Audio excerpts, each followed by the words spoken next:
According to the U.S. Humane Society, about 47% of households own at least one dog, and about 46% own at least one cat. Only about 30% of these pets in the homes come from shelters or rescues. This leaves 2.7 million adoptable dogs and cats that are euthanized each year at shelters. Millions of dogs each year are euthanized or kept in inhumane conditions, while the pet industry in America grows to $99 billion every year. This money lines the pockets of breeders that are willing to hurt animals just to make a profit. There is an easy solution to the millions of animals dying each year.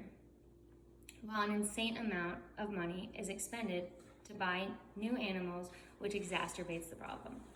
I once was someone who shopped for dogs, but I decided to start volunteering at shelters. And here I learned the truth about what was actually happening, and I wanted to be an advocate for adopting and not shopping.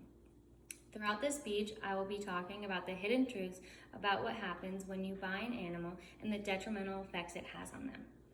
Then I will begin to help you learn the ways of what you can do to prevent this problem and solve the problem. Let's begin. What are you really buying into when you buy a puppy at a pet store? You're buying into puppy mills, and you might ask what that is. It's a factory farm that mass produces animals, and these animals are kept in miserable conditions. The females are overbreeded because of the high demand that they have. The puppies are kept in crates that are extremely small, and they're overcrowded. Now you might say they might need an inspection, but many of these puppy mills don't follow the requirements. 80% of them are not even licensed. Now, the real requirements are very low in themselves. The crate only has to be 6 inches bigger than the dog, and they're allowed to have wired flooring, and they do not require any socialization or exercise for these dogs. For the females, there is not even a limit to how many times you can breed, and there's no regular vet visits required besides the annual visit. And 80% of these companies don't even comply to that. Now the statistic to puppy mills is even worse. Only half of the puppies survive their first 12 weeks, and there are over 500,000 puppies used for breeding. 30% of these are males, leaving 60% to be females so that they can produce more.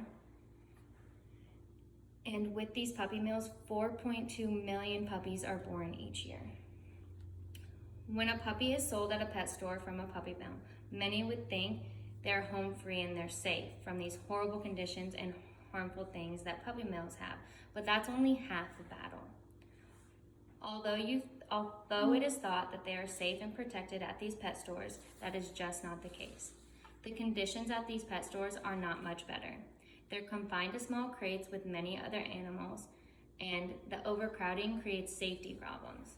And all these stores care about is making money.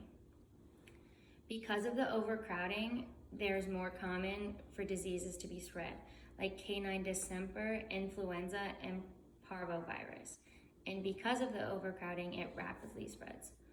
Parvo is the leading killer in general for puppies, but at pet stores, they're more susceptible.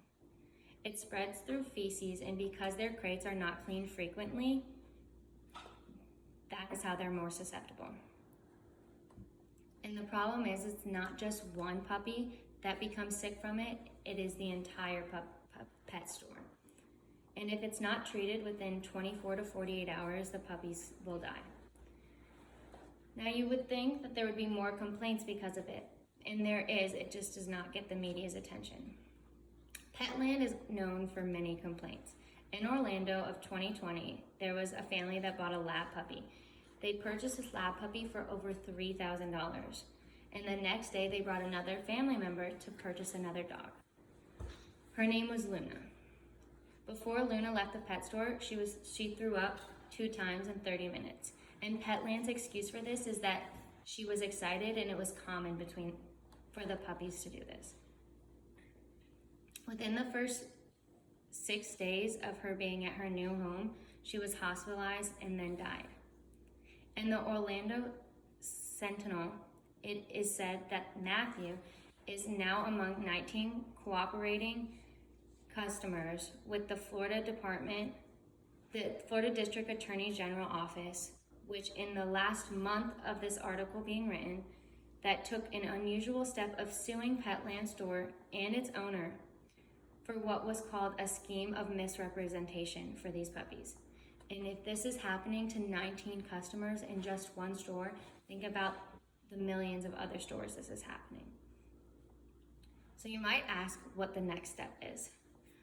Humane societies have over 6.5 million animals brought to their shelter each year. Now 4 million of these are adopted, but that leaves almost 3 million to be euthanized each year.